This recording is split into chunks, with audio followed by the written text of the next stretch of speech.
आप लोगों में से कितने हैं जो साइकोलॉजी का सब्जेक्ट पढ़ रहे हैं आज? कोई भी नहीं पढ़ रहे साइकोलॉजी का सब्जेक्ट? आप लोगों के ग्रेजुएशन वगैरह में कर रहा हूं, कोई भी साइकोलॉजी नहीं पढ़ रहे हैं? बहनों में भी कोई भी नहीं पढ़ रहे हैं? कोई तो होंगे पढ़ने वाले, माशाल्लाह, एक बहन ने हाथ उठाया है। साइकोलॉजी का सब्जेक्ट आज आप लोगों को शायद मालूम नहीं है, पूरी मगरिबी दुनिया, वेस्टर्न वर्ल्ड में अगर आपको आज अमेरिका का वीजा चाहिए, यूके का वीजा चाहिए, अरे ये राज बता दिया तो पूरे दिन छोड़ के भाग जाते होंगे।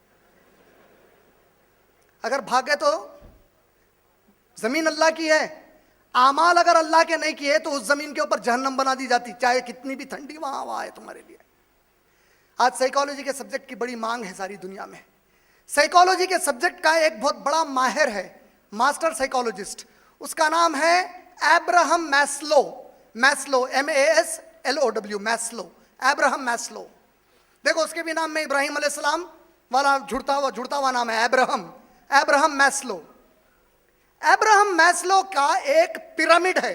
पिरामिड किसे कहते हैं? मैं जो फिरौन के मिस्र में है ना पिरामिड, वो जो एक पहाड़ की तरह बना हुआ होता है जिसके अंदर फिरौन की नाशें रखी हुई है, इसको पिरामिड कहते हैं। मैस्लो पिरामिड ऑफ हायरार्की बोलते हैं। उसमें उसने बताया जितने इंसान है, बात गौर से सुनिए आप लोग, जितने दुनिया में इंसान होते हैं, इनकी जो जरूरत होती है उसके हिसाब से उस पिरामिड को उसने लाइंस डालकर बनाया। एक पिरामिड बनाया, कहा कि सबसे बड़ी जरूरत और सबसे अहम जरूरत इंसान के पास उसका खाना पीना कपड़ा और घर होता है। नेसेसिटीज ऑफ लाइफ, जरूरियात जिंदगी क्या है उसके? खाना, पानी, कपड़ा, छत। ये आप लोग मानते हैं कि नहीं मानते? सब बाकी के नहीं मानते। उसने कहा इंसान जब अपने होश में आता है, मर्द हो कि औरत, सबसे पहली चीज वो ये चाहता है कि मुझे मेरा खाना मिल जाए, कपड़ा मिल जाए, मुझे आराम से एक छोटा मोटा घर सही लेकिन घर जरूर मिल जाए। सेकंड, हर इंसान अपनी हिफाजत का सोचता है। पहले खाना पीना, सेकंड है हिफाजत। भाई मुझे कुछ नहीं हो रहा, मैं सेफ रहना। ये सेफ रहने के लिए वो कई जिंदगी में चालें चलता है। थर्ड, सोसाइटी के बारे में सोचता है। चलो अब मैं खाना पीना भी मिल गया, छत भी मिल गया, फिर साथ में मैं सेफ्टी में भी आ गया। अब जिस सोसाइटी में मैं हूं, ये सोसाइटी वाले मेरे बारे में क्या सोचते हैं, इज्जत दे रहे हैं कि नहीं दे रहे हैं। एक आदमी मुजरिम क्यों बनता? मुजरिम कई वजूहात से बनता। उसमें की एक सबसे बड़ी वजह होती है, उसमें एक इंफीरियोरिटी कॉम्प्लेक्स होता है। उसके दिमाग में बैठ जाता है कि मेरी दुनिया में कोई औकात नहीं है। वो जुर्म करके लोगों को मनवाना चाहता है कि मेरे जैसा कोई नहीं है, नौजुबिल्लाह। उसकी सोसाइटी को देखता है कि सोसाइटी में मेरी इज्जत क्या है। फिर ये मैस्लो कहता है, उसके बाद वो देखता है उस सोसाइटी की इज्जत के बाद जिसने पैदा किया वो कौन है। आप लोग समझे इंसान के बारे में? अच्छा, आप लोग, ये बात हो सकता है कि मेरे से पहली बार सुन रहे हैं तो आप लोगों को इतनी वजन की नहीं दिख रही, लेकिन जितनी आज दुनिया बैठकर जो भी चला रहे हैं, आज की ये दुनिया की भागदौड़ अल्लाह ने जिसके हाथ में दी है, वो लोग सारी दुनिया इसी पिरामिड के हिसाब से चला रहे हैं। इनका मानना यह है कि अगर किसी भी इंसान को उसके जरूरियात बुनियादी दे दिए तो उसके बाद ही हमारे पीछे लगा हुआ नहीं रहता। टुकड़े फेंके ऐसा इसको फेंक दो, अपनी दौलत लूटते रहो। तो ये जो मैस्लो पिरामिड है, फिर एक बार दोहरा देता हूं। सबसे पहली जरूरत क्या है इंसान की? उसके बाद नहीं, खाना पीना कपड़ा छत एक जगह आ गए। सेकंड, हिफाजत, थोड़ा जोर से बोलो ना। तीसरा, सोसाइटी में मेरी इज्जत, कौन सी सोसाइटी में हो। चौथा, पैदा कौन किया उसके बारे में। यह इंसान की सोच है। इब्राहिम अलैहिस्सलाम, ये पूरा वाक़या सुनाया मैं इब्राहिम अलैहिस्सलाम के लिए। इब्राहिम अलैहिस्सलाम अपनी बीवी को और उस बच्चे को वहां पर छोड़ दिए। सूरह इब्राहिम सूरा नंबर 14 आयत नंबर 37। अब इब्राहिम अलैहिस्सलाम दुआ कर रहे हैं अल्लाह से और कह रहे हैं, ऐ मेरे रब, रब्बना इन्नी सकन्तु मिन ज़ुर्रियती, ऐ मेरे रब, मैंने अपनी औलाद को यहां पर छोड़ा है, मकान बनाया, सुकून दिया है। यार रब्बना इन्नी सकन्तु मिन ज़ुर्रियती बिवादिन, इस वादी में मैंने मेरी औलाद का घर ठहरा दिया है। आपके हुर्मत वाले घर के पास रब्बना, इंसान अल्लाह को कब पुकारता है? बोले मैस्लो ने क्या कहा? कब? पहली चॉइस, आखिरी चॉइस? हाँ, पूरा का जवाब नहीं। आखिरी चॉइस कौन है?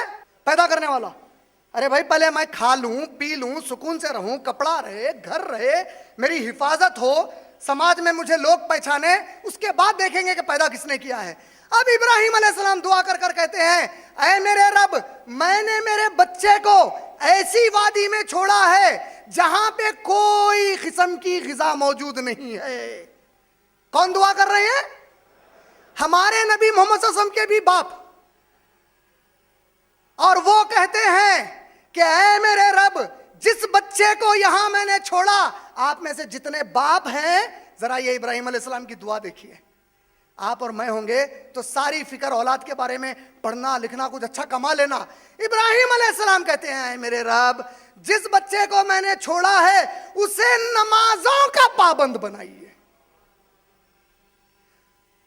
मैस्लो पिरामिड में आखिरी कौन है? इब्राहिम अलैहिस्सलाम के पिरामिड में पहले कौन है? उसे नमाजों का पाबंद बनाइए और उसके पास ऐसे लोगों को भेजिए जो उससे दोस्ती भी करे और उसकी इज्जत भी करे, और वो जिस जगह रहे वहां पर रिज्क दीजिए और उसे आपका शुक्रगुजार बनाइए।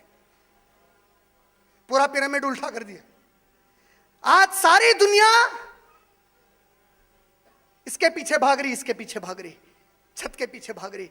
इब्राहिम अलैहिस्सलाम कहते हैं, मेरे रब, अगर ये नमाजी नहीं है तो ये जलील होने का मुस्तहिक है।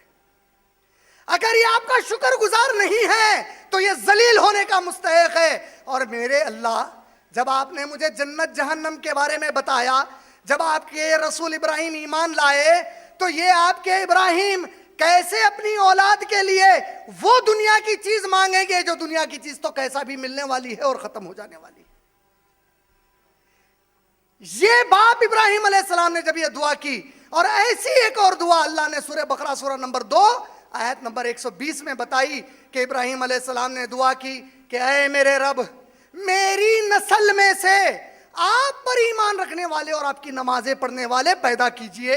मेरी नस्ल में से आपकी इबादत करने वाले, आपके लिए नमाजें पढ़ने वाले पैदा कीजिए, और उनमें से मेरी नस्ल में से नबी बनाकर भेजिए। क्या कहा इब्राहिम अलैहिस्सलाम ने?